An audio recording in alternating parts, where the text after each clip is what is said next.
Thanks a lot, Selena. Kill him with kindness. Selena, baby.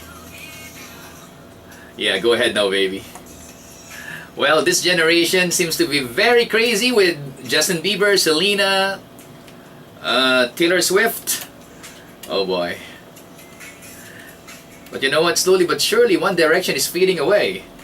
They say they only have around they say that fame nowadays you will only enjoy 3, 6, 10 years, and then slowly but surely you're going to fade away.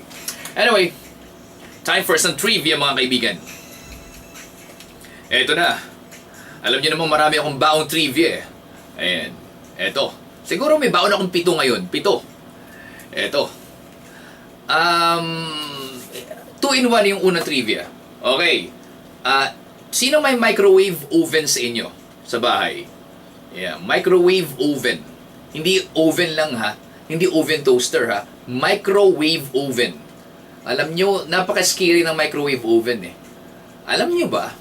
Kapag of course, alam natin, alam niyo yung popcorn, pag ipinasok sa microwave oven, yung mga mais, nagpa-pop. Okay lang yan. Pero alam niyo ba, na kapag ikay bumili ng ubas, tapos yung ubas, inilagay mo doon sa container na, yung bagang glass container na microwavable, pinasok mo doon yung ubas, alam niyo bang sumasabog ang ubas? Yeah, it literally catches fire. Yeah, nag-aapoy siya, na-explode siya. Kaya bawal magpasok ng ubas sa microwave oven. Of course, ba't ka naman magpapasok ng ubas sa microwave oven? Siyempre, kainin mo na lang yan. At huwag mong iiwan ang bukas sa microwave oven nang wala siyang laman. Kasi magsa-self-destruct siya. Nako, delikado yan. So, yan yung dalawang trivia natin about microwave oven. Nakakita ka na ng daranghita. Pero hindi daranghita ang trivia ko. Lemon. Nakakita ng lemon? Ayan, basically, hirap tumubo. Pero may mga lugar na may tumutubong lemon sa Pilipinas. Yeah, Baguio yun. Nagpo-produce sila ng lemon. Baka magulat kayo sa La Union. Yes, La Union. Nagpo-produce sila ng ubas, ng grapes. Alam nyo ba? Lemon. Ayan. Ang lemon, maasim. O, diba? Ang usual notion kasi ng tao, pag sinabing lemon, oy, vitamin C kasi lemon. Pinakamayaman sa vitamin C yan, kalamansi. Ngek, hindi po. Bayabas ang pinakamayaman sa vitamin C. So, kung gusto nyo ng fruit na sobrang yaman at dami ng vitamin C, kailangan bayabas ang kainin nyo. Ikalawang trivia yon. Doon tayo sa ikatlong trivia ngayon. Alam nyo ba na napaka-deceptive ng lemon? Kasi akala nyo, sobrang yaman niya sa vitamin C kasi maasim siya. Of course, lagi nyo kasi ibinabati sa taste. Pero hindi. Alam nyo ba ang lemon, mas maraming sugar content kaysa sa strawberry? Inuulit ko, ang lemon ay mas maraming sugar content kaysa sa strawberry. Kaya kung sakaling gusto mo magkaroon ng sugar rush, imbis na strawberry ang kainin mo, kumain ka ng lemon. Okay. Ano pa? Nakatatlong trivia na tayo. Kilala niyo si Benjamin Franklin? Ayan. Yung nakadiscover ng electricity. Ayan. Hindi naman ini-invento electricity, di ba? Nadi-discover lang yan. Kasi ever since the world began, meron na. So, si Benjamin Franklin ang naka-invento ng salitang battery. Yung baterya, battery. Ayun. Okay, pang-apat na trivia yan. Ano pa? Nakakita na ng gorilla. Gorilla. O diba? Ang dami niya, di ba? Yung unggoy, gorilla, chimpanzee. Ayan, iba-iba yan. Pero isa naman ang tingin natin eh. Tingin natin sa gorilla, unggoy. Unggoy na malaki. Di ba? Ganun ang utak ng ordinaryong tao, di ba? Alam nyo ba, ang average lifespan ng gorilla, so pag nag-alaga ka ng gorilla, magugulat ka, pwedeng tumagal yan ng 27 years, 30 years, merong 15 years, pero ang average lifespan ng gorilla ay 23 years. 23 taon. Kaya kung sakaling mag-alaga ka ng gorilla at buhay lang yung gorilla ng 15 taon, lugi ka. O di ba? Negative 8 years ka ngayon. Kung sakaling nag-alaga ka ng gorilla, umabot ng 30 years old, swerte mo. O di ba? Lumampas ng 7 years sa regular lifespan niya. Pero hindi yun ang aking trivia. Ang trivia ko ito. Alam niyo ba na sa 23 years ng gorilla, ang average hindi pala yung average, yung 70% ng buhay niya, ini-spend niya na siya tulog. Yeah, a gorilla sleeps around 70% of his lifespan. So just imagine. So huwag kang magugulat kung pag nag-alaga ka ng gorilla, wala siyang ginawa kundi matulog. Ayun. Parang baby, ano? Imagine, no? 24 hours a day. Okay, mag-compute muna tayo. 24 hours a day. Anong 70% ng 24 hours? Ayan. Oh, di ba? Hindi ako ganun kagaling sa math. So, tingnan natin ngayon. Gumamit tayo ng calculator. Ayun, on the spot naman eh. Kaya ko naman computein yun, pero wag naman on the spot. 16.8. So, approximately 17 hours. Sa 17 oras sa isang araw, natutulog ang gorilla. Okay. Matipid pala yan, matipid sa pakain. Pero baka naman pagising siya, wala siyang ginawa kundi kumain na kumain, kaya pagod na pagod siya, tutulog siya uli. Ayan, yan ang fourth trivia natin. Okay. Alam nyo ba? Okay, di ba may mga stages ang bata? Yung sanggol, baby.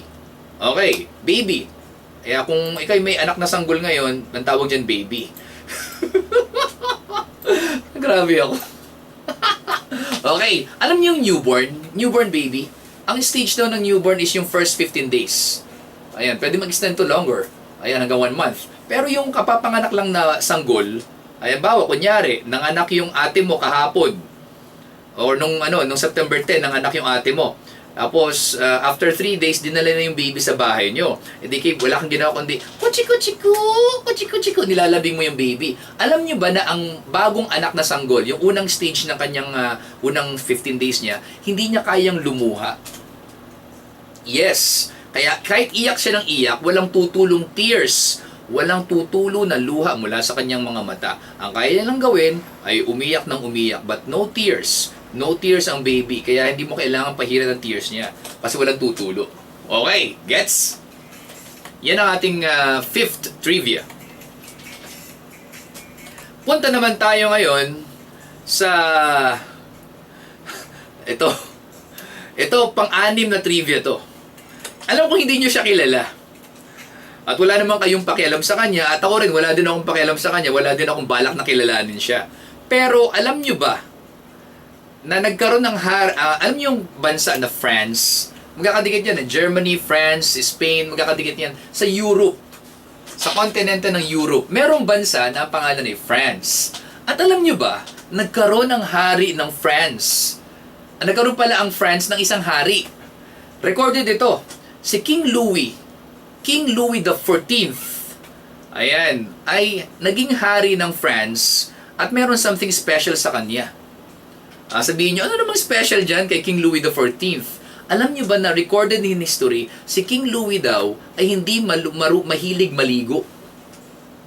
Ayan, hindi siya mahilig maligo. Okay, gets nyo na.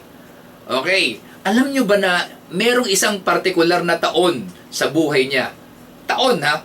Hindi ko naman sinabing taon-taon. Pero merong isang particular year sa kanyang buhay kung saan recorded na sinabi ni King Louis the 14th na naligo lang siya ng isang beses nung taong yun.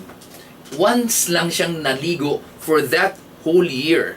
Imagine, hari ng bansang Pransya, naligo lang once a year ng isang particular na taon. Grabe. Wala lang, shinare ko lang. That's our sixth trivia. Ito naman, ang pitong trivia natin. Nakakita ko na ng giraffe. Giraffe. Yes. Giraffe. Alam niyo ba na ang swimming ay instinct ng napakaraming mga nilalang? Alam niyo ba na ang sanggol? Yeah, sanggol, baby. Ang sanggol, marunong maglangoy. Nagulat ka, di ba? Nagulat ka. Okay, magtapon ka ng 1-year-old na sanggol sa tubig, makakalangoy siya. Yung may mga reflexes na. Ayan, totoo, makakalangoy. At sabi mo, bakit hindi ako marunong lumangoy? Kasi may isip ka na eh. Ayan, magtapon ka ng bata. Hindi mo, sinabi ko itapon mo lang, hindi mo lunurin. Nakakalangoy siya. Yun na nga lang aso, di ba? May alaga kang aso, 4 na buwan, alagang aso, 1-year-old. Itapon mo, di ba nakakalangoy? Nakakalangoy kasi may mga instinct ang animals. They can swim. Even babies can swim. Pero merong isang hayop na hindi nakakalangoy. Alam niyo ba na tinest na ng mga scientists, giraffe. Alam niyo mahaba ang leg? Nagtapon sila ng giraffe sa swimming pool, hindi nakakalangoy ang giraffe.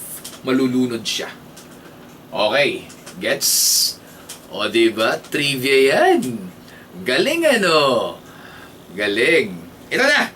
Last na trivia na to. Gawin nating 8. Alam nyo ba na may mga scientists na nag-observe ng kakayahan ng ahas? Snakes. Ahas. Ayan. Alam nyo ba na itinry nilang gutumin ng isang ahas sa loob ng mahahabang panahon? At nakapag-record sila ng sa loob ng 22 months. 1 year and 10 months. 22 months, 22 buwan. Hindi namatay yung ahas. So, doon sila nag-conclude. May maraming ahas talaga. Normal sa ahas, tatagal ng 6 na buwan, 9 na buwan na hindi namamatay kahit hindi nakain. Hindi nainom, hindi nakain. Pero meron talagang ahas na tumatagal ng 22 months na hindi namamatay ng hindi kumakain. Bakit? Kasi, narito ang paliwanag. Ayan. Kayang ibaba ng isang ahas ang kanyang metabolic rate ng 72% less than the usual na ginagawa niya. So like for example, gagawin nating kakayahan ng tao yan. Yeah, human, tao ka, 'di ba? Normal kumakain ka halimbawa 5 times a day. Almusal, tanghalian, hapunan, pagkatapos nun meron kang merienda sa umaga at saka sa hapon. So, 5 times kang kumakain. Ang shocking dito, kung ikaw ay malaahas, kaya mo ibaba ng 72% lesser than the usual ang iyong metabolism. So, that means, kaya mong mabuhay for the next 1 year. Yan daw yung kung ihahalin tulad, hindi pala 1 year, 6 months, half a year nakalagay dito. Kung magkakaroon ang tao ng kakayahan ng ahas, na 72% kaya niyang ibaba yung metabolic rate niya, negative 72, kaya niyang mag-exist for the next 6 months nang hindi namamatay. But basically, wala tayong ganong kakayahan. Ang may ganong kakayahan ay ahas. So, a snake can live without food, without water for the next 22 months. Ayan. Of course, it depends dun sa lahi ng ahas. Dun sa species niya. So, that is our 8th, with TH, 8th trivia for this morning. I hope you learned. I hope you learned something. Kasi kung hindi mo talaga, kung wala ka naalala, wala ka natandaan sa mga sinabi ko, magpe-play na lang ako ng kanta mula sa grupong Bang Bang. Ito ang grupong Bang Bang. With Matamis Mong Oo. Ito ang 103.9 Spirit FM. Alam ko na tayong naligaw.